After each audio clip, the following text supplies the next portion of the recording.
Guys, titingnan natin yung mga kasama natin naglalaro sila guys. Ayun na guys, so, naglalaro sila.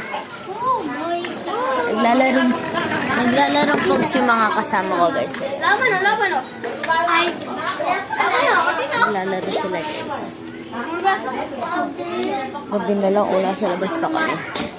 Mamartes ata sila o guys.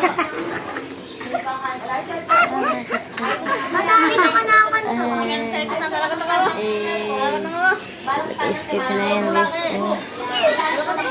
Antok na ako guys.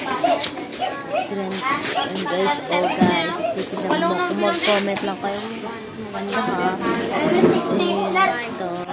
Ronald! Pak. Ayun ang kambal ko yun. Kambal ko yun, oh guys, kambal. Mas kaya nalis. Ayun ang kambal ko guys. Ayun ang kambal ko. Ayun ang kambal ko guys. Ayan. Napadapa sila guys. Ayan, nandito kami sa tindahan ni Ate Tere. Yan na.